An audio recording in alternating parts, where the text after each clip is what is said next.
అండి బాత్రూంలో ఇది ఒక్కటి వేయండి, రుద్దే పని లేకుండా దాని అంతటికి అదే క్లీన్ అవుతుంది. చూస్తే ఖచ్చితంగా ఆశ్చర్యపోతారు. సో ఈ అద్భుతమైన టిప్ తెలుసుకునే ముందు చిన్న రిక్వెస్ట్ అండి. ఫస్ట్ టైం మన ఛానల్ ఎవరైనా చూస్తూ ఉన్నట్లయితే ప్లీజ్ అండి, ప్రీవియస్ వీడియో చూసి మీకు నచ్చట్లయితే తప్పకుండా ఛానల్ని సబ్స్క్రైబ్ చేసుకోండి. వీడియో నచ్చితే ప్లీజ్ అండి చిన్న లైక్ చేసి మీ ఫ్రెండ్స్ అండ్ రిలేటివ్స్ అందరికీ కూడా షేర్ చేయండి. ఇంతవరకు మన ఛానల్ ఎంతగానో ఆదరించి సపోర్ట్ చేసి ముందుకు తీసుకెళ్తున్న ప్రతి ఒక్కరికి కూడా చాలా చాలా థ్యాంక్స్ అండి. ఇలానే సపోర్ట్ చేయండి. మన ఛానల్లో ఇంకా మంచి మంచి న్యూ టిప్స్ అయితే షేర్ చేస్తూ ఉంటాను. సో ఈరోజు పెళ్లి రోజు పుట్టినరోజు జరుపుకున్న ప్రతి ఒక్కరికి కూడా హార్ట్ఫుల్ కంగ్రాట్స్ అండి. Many more happy returns of the day. ఇలాంటి పెళ్లి రోజులు పుట్టినరోజులు ఎన్నో జరుపుకోవాలని మనస్ఫూర్తిగా కోరుకుంటున్నాను. సో బాత్రూమ్ కడగాలంటే చాలా ఇబ్బంది పడుతూ కష్టపడుతూ ఉంటాం కదా. చాలా ఈజీగా సింపుల్గా ఈ ట్రిక్స్ ఫాలో అవ్వండి. చాలా ఈజీగా సింపుల్గా అయితే క్లీన్ చేసేసుకోవచ్చు. చూస్తే ఖచ్చితంగా మీరే ఆశ్చర్యపోతారు. సో మీరే అంటారండి, సో అంత చక్కగా వర్క్ అవుతుంది అనమాట. ఎటువంటి కెమికల్స్ లేకుండా ఈజీగా బాత్రూమ్ అయితే క్లీన్ చేసేసుకోవచ్చు. సో ఈ టిప్ అయితే లాస్ట్లో చెప్తానండి. వీడియోని ఎక్కడ కూడా స్కిప్ చేయకుండా చివరి వరకు చూడండి. చాలా అద్భుతమైన కొత్త కొత్త టిప్స్ అయితే షేర్ చేయబోతున్నాను. వీడియోని ఎక్కడ కూడా స్కిప్ చేయకుండా చివరి వరకు చూడండి. ఇంకా ఫస్ట్ టిప్ని అయితే తెలుసుకుందాం. మనం ఏదైనా స్టవ్ మీద ఇలా పాలు కానీ రైస్ కానీ పెట్టుకున్నప్పుడు పొంగిపోతూ ఉంటాయి కదండి. మనం ఏదైనా పనిలో ఉన్నప్పుడు ఇలా పాలు మర్చిపోతూ ఉంటాం, ఒక్కోసారి పొంగిపోతూ ఉంటాయి. ఇలా స్టవ్ అంతా కూడా ఖరాబ్ అయిపోతుంది, మళ్ళీ దాన్ని క్లీన్ చేయాల్సి వస్తుంది. అటువంటి ఇబ్బంది ఏమీ లేకుండా పాలు మనకి పొంగిపోకుండా చక్కగా ఉండాలంటే ఈ చిన్న ట్రిక్ని మీరు ట్రై చేయండి. ఇలా పాలు కాసే గిన్నెలో మనకి ఇలా పాలు పైకి పొంగిపోకుండా ఉండాలంటే బరువుగా ఉన్నటువంటి ఒక గెరిటని దాంట్లో పెట్టేసామనుకోండి, ఇలా సిమ్లో పెట్టేసుకోవాలి. మీడియం ఫ్లేమ్లో పెట్టేసుకునే మంటని ఈ విధంగా బరువు లాంటిది ఒక గెరిటని అందులో పెట్టేస్తే అందులో మరుగుతాయి, కానీ అవి పొంగిపోకుండా ఉంటాయండి. మనం ఏదైనా పనిలో ఉన్నప్పుడు ఈ విధంగా పెట్టేసుకుంటే ఎటువంటి ఇబ్బంది ఉండదు. టీ కానీ రైస్ కానీ పాలు కానీ ఏదైనా ఈ విధంగా పెట్టేసుకోండి, అద్భుతంగా వర్క్ అవుతుంది. ఇంకా సెకండ్ టిప్ని తెలుసుకుందాం. హోటల్ స్టైల్లో మనకి దోశలు ఇడ్లీలు రావాలి అంటే ఈ చిన్న ట్రిక్ని ట్రై చేయండి. నేనైతే ముందుగా మినపప్పు మామూలుగా నానబెట్టేసుకున్నానండి. మనం ఈ విధంగా నానబెట్టుకునేటప్పుడే బియ్యంలో మనం దోశలు కనుకోండి, దీనిలో ఒక అర టీ స్పూన్ మెంతులు, ఒక అర టీ స్పూను అటుకులు వేసుకోవాలి, ఒక అర టీ స్పూను కందిపప్పు, ఇవన్నీ వేసేసుకున్న తర్వాత కొద్దిగా సగ్గుబియ్యం కూడా ఒక అర టీ స్పూన్ వేసేసుకోవాలండి. ఇలా బియ్యంలో కలుపుకోవాలి. విడిగా మనం మినపగుళ్ళు నానబెట్టుకుంటూ ఉంటారు కదండి. నేనైతే ఎక్కువగా యూజ్ చేసేది పొట్టు మినపప్పు యూజ్ చేస్తానండి. ఒక గ్లాసుకి నేను 2 గ్లాసులు బియ్యం పోసుకుంటాను. సో ఈ విధంగా మనం పెట్టేసుకున్నాం అనుకోండి, హోటల్ స్టైల్లో మనకి దోశలు కానీ ఇడ్లీ కానీ ఎలా ఉంటాయో అలానే ఉంటాయండి. ట్రై చేయండి. ఇంకా నెక్స్ట్ టిప్ని తెలుసుకుందామండి. సమ్మర్లో మన కరెంట్ బిల్ తగ్గించుకునే అద్భుతమైన టిప్ అండి. ఏంటనుకుంటున్నారా? అవునండి, మీరు విన్నది కరెక్టే. ఇలా కొబ్బరి చెప్పులు అయితే మన ఇంట్లో ఉంటూ ఉంటాయి కదండి. 2 కొబ్బరి చెప్పులు తీసుకొని ఏదైనా ఒక బాక్స్లో పెట్టేసుకొని ఈ విధంగా వాటర్ పోసుకొని డీ ఫ్రిడ్జ్లో పెట్టుకోవాలి. ఇలా మనం డీ ఫ్రిడ్జ్లో పెట్టుకోవటం వల్ల ఐస్ అనేది గడ్డ కట్టేస్తుంది. ఉదయం మార్నింగ్ చక్కగా మనం మధ్యాహ్నం టైంలో కానీ నైట్ టైంలో కానీ ఈ విధంగా లోపల పడుకుంటూ ఉంటాం కదండి. రూమ్ అంతా కూడా మరి వేడిగా ఉంటూ ఉంటుంది సమ్మర్లో. సో అలా మనకి రూమ్ వేడిగా లేకుండా కూల్గా ఉండాలి, ఏసీ కూలర్తో అవసరం లేకుండా ఉండాలంటే ఈ చిన్న ట్రిక్ని ట్రై చేయండి. సో ఏదైనా ఒక చైర్ తీసుకొని దానిలోకి ఈ విధంగా రైస్ బ్యాగ్ ఉంటుంది కదండి, మందంగా ఉన్నటువంటి రైస్ బ్యాగ్ని తడిపేసి దానిపైన ఈ బాక్స్ పెట్టేసామనుకోండి, కూలింగ్ అయిపోతుంది. మనకు రూమ్ అంతా కూడా చల్లబడిపోతుంది అనమాట. చక్కగా ఏసీ కూలర్ ఉంటే ఎలా ఉంటుందో సేమ్ అలానే ఉంటుందండి. ట్రై చేయండి. పూర్వం రోజుల్లో పెద్దవాళ్ళు ఎక్కువగా శారీస్ తడిపేసి కాటన్ శారీస్ విండో దగ్గర అలానే డోర్స్ దగ్గర అంటే వేసేవాళ్ళు అండి. ఇంకా అప్పుడు మనకి రూమ్ అంతా కూల్ అయిపోయేది. సో ఎలా చేసినా కూడా మనకి రూమ్ అనేది చల్లబడుతుంది. ట్రై చేయండి, మనీ కూడా సేవ్ అవుతాయి. ఇంకా నెక్స్ట్ టిప్ని తెలుసుకుందాం. పచ్చిమిర్చి మనం ఒలిచిన తర్వాత పడేస్తూ ఉంటాం, కానీ పచ్చిమిర్చిని చక్కగా ఆ తొడుముల్ని యూజ్ చేసుకోవచ్చండి. సో ఈ టిప్ తెలుసుకునే ముందు చిన్న రిక్వెస్ట్ అండి. ఇంతవరకు మన ఛానల్ ఎంతగానో ఆదరించి సపోర్ట్ చేసి ముందుకు తీసుకెళ్తున్న ప్రతి ఒక్కరికి కూడా చాలా చాలా థ్యాంక్స్ అండి. ఇలానే సపోర్ట్ చేయండి. మన ఛానల్లో ఇంకా మంచి మంచి న్యూ టిప్స్ అయితే షేర్ చేస్తూ ఉంటాను. ఇలా పచ్చిమిర్చి తొడుముల్ని ఏదైనా ఒక బౌల్లో వేసేసుకొని కొద్దిగా హాట్ వాటర్ పోసుకోవాలి. మరీ హాట్ వాటర్ కదండి, కొద్దిగా గోరువెచ్చలుగా ఉన్నటువంటి వాటర్ని పోసుకొని ఒక నైట్ అంతా అలా ఉంచేసి ఉదయం మార్నింగ్ చక్కగా ఏదైనా ఒక స్ప్రే బాటిల్లోకి పోసేసుకొని ఈ విధంగా కొన్ని మన ఇంట్లో పూల మొక్కలు పెంచుకుంటూ ఉంటాం కదా, పూల మొక్కల పైన మనకి తెలియని పెస్ట్ కానీ మిల్లీ బగ్స్ కానీ పురుగులు కానీ ఇలా ఉంటూ ఉంటాయి. మనం ప్రతిదానికి పురుగుల మందు తీసుకొచ్చి కొట్టలేము కదండి. ఈ విధంగా ఈ వాటర్ స్ప్రే చేసామనుకోండి, వీటి ఘాటు స్మెల్కే అవి దూరంగా పారిపోతాయండి. అంత చక్కగా వర్క్ అవుతుంది అనమాట.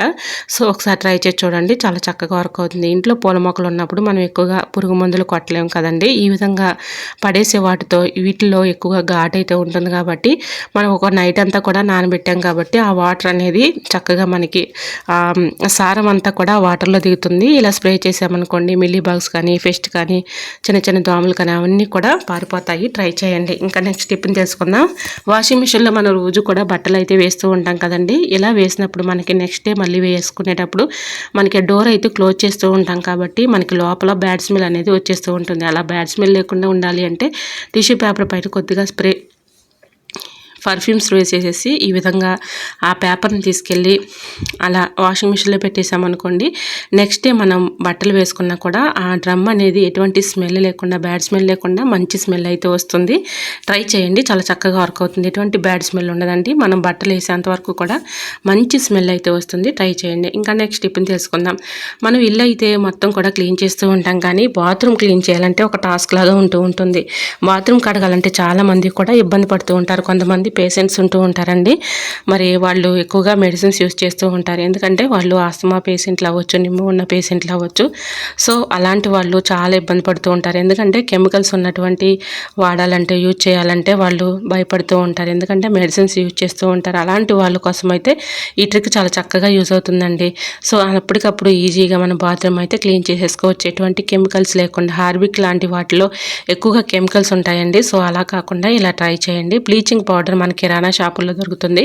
అలానే మనకి ఆన్లైన్లో కూడా అవైలబుల్గా ఉన్నాయండి. కొంచెం మనం ఎక్కువ రేటు ఉన్నది తీసుకుందాం అనుకోండి, బాగా పనిచేస్తుంది అనమాట. మంచి ఘాట్ అయితే ఉంటుంది. సో దాంట్లో అవి నేను ఒక 4 స్పూన్స్ బకెట్లో వేసేసుకున్నాను. హాట్ వాటర్ పట్టుకున్నానండి. ఈ విధంగా మొత్తం కూడా ఆ బ్లీచింగ్ పౌడర్ కరిగేంత వరకు ఇలా కరగబెట్టేసుకుని ఆ వాటర్ అంతా కూడా ఇలా ముందుగా మొత్తం కూడా బాత్రూమ్ అంతా కూడా అప్లై చేయాలి. ఇప్పుడు మీకు చూపిస్తున్నాను చూడండి.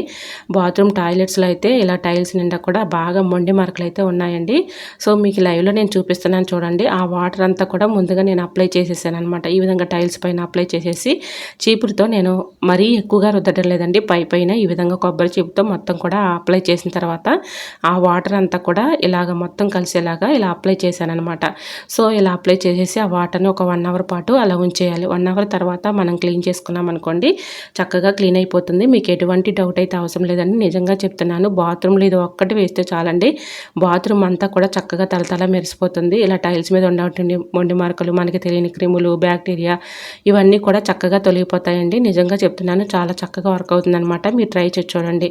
ఈ బ్లీచింగ్ మనకి వాష్ బేసిన్లు కానీ, అలానే కిచెన్ సింక్ కానీ, వాష్ ఏరియాలో ఉన్నటువంటి మొండి మార్కలు, టైల్స్ మీద ఉన్నటువంటి మొండి మార్కలు కానీ, బకెట్స్ కానీ, ఇలాగా బాగా పాకుడు పట్టినటువంటి, డస్ట్ పట్టినటువంటి మొండి మార్కలు ఉంటూ ఉంటాయి. బకెట్స్ కానీ అన్నీ కూడా చక్కగా క్లీన్ అయిపోతాయండి. నిజంగా చెప్తున్నాను, చాలా చక్కగా వర్క్ అవుతుంది. తక్కువ కాస్ట్, మనకి చక్కగా ఈజీగా పని కూడా అయిపోతుందండి. టైల్స్ మీద ఉన్నటువంటి మొండి మార్కులు మొత్తంగా పూర్తిగా మనకి చక్కగా తొలగిపోతాయి. అలానే మనకి టైల్స్ కూడా మొండి మార్కులు అలాంటి డస్ట్ ఉన్నా కూడా పోతుంది. బాత్రూమ్ అంతా కూడా తలతల మెరిసిపోతుంది. సో ఒకసారి మీరు ట్రై చేసి చూడండి, చాలా చక్కగా క్లీన్ అయిపోతుందండి. సో ఈ విధంగా మనం క్లీన్ చేయడం వల్ల చక్కగా బాత్రూమ్ అంతా కూడా తలతల మెరిసిపోతుంది. ఎటువంటి హెల్త్ ప్రాబ్లమ్స్ రాకుండా ఉంటాయండి. ట్రై చేయండి. ఎక్కువగా కష్టపడే పని లేకుండా ఈజీగా ఈ ట్రిక్ని మీరు ట్రై చేసి చూడండి. అద్భుతంగా వర్క్ అవుతుంది. మీకు లైవ్లో నేను ఫస్ట్ చూసినప్పుడు ఇప్పటికీ చూడండి, మీకే డిఫరెన్స్ అనేది అర్థమవుతుంది. ఇది ఒక్కటి వేస్తే చాలండి, పౌడర్ అంతా కూడా చక్కగా మనకి ఈ విధంగా అయితే బాత్రూమ్ క్లీన్ అయిపోతుంది. ట్రై చేయండి. మరి ఈ వీడియో మీకు నచ్చింది అనుకుంటున్నా. నచ్చితే ప్లీజ్ అండి, చూస్తూ ఉండగానే చిన్న లైక్ చేసి మీ ఫ్రెండ్స్ అండ్ రిలేటివ్స్ అందరికీ కూడా షేర్ చేయండి. ఎందుకంటే వాళ్ళకు కూడా యూజ్ అవుతుంది కాబట్టి. మన ఛానల్ని ఇంతగా సపోర్ట్ చేసి ముందుకు తీసుకెళ్తూ మరి నాకు సపోర్ట్ చేసిన ప్రతి ఒక్కరికి కూడా చాలా చాలా థ్యాంక్స్ అండి. మరి చూస్తూ ఉండగానే చిన్న లైక్ చేయడం మాత్రం మర్చిపోవద్దు ఫ్రెండ్స్. అలానే చిన్న ఒక స్మాల్ రిక్వెస్ట్ అండి. మరి ఈ వీడియో మీరు ఎక్కడి నుంచి చూస్తున్నారో నాకు తెలియదు, కానీ ప్లీజ్ అండి, మరి మీరు ఎక్కడి నుంచి చూసినా కూడా చిన్న కమెంట్ చేయండి. ఎందుకంటే నా వీడియో ఎంతవరకు వెళ్తుందని తెలుసుకోవడం కోసమే ఫ్రెండ్స్. తప్పకుండా మరి చిన్న లైక్ చేస్తారని ఆశిస్తున్నాను. ఎంతవరకు మరి మన ఛానల్ని ఎంతగానో సపోర్ట్ చేస్తున్న ప్రతి ఒక్కరికి కూడా చాలా చాలా కృతజ్ఞతలు తెలియజేసుకుంటున్నానండి. సో ఎవరైనా మరి సబ్స్క్రైబ్ చేసుకోకుండా మన ఛానల్ చూస్తున్నట్లయితే ప్లీజ్ సబ్స్క్రైబ్ చేసుకోండి. చిన్న లైక్ చేయడం మాత్రం మర్చిపోవద్దు ఫ్రెండ్స్. ఓకేనండి, మరొక వీడియోతో మళ్ళీ కలుసుకుందాం. అంతవరకు మన యూట్యూబ్ ఫ్యామిలీ అంతా బాగుండాలి, అందులో మా ఫ్యామిలీ ఉండాలని కోరుకుంటూ మరొక వీడియోతో మళ్ళీ కలుసుకుందాం. అంతవరకు by by. Thanks for watching.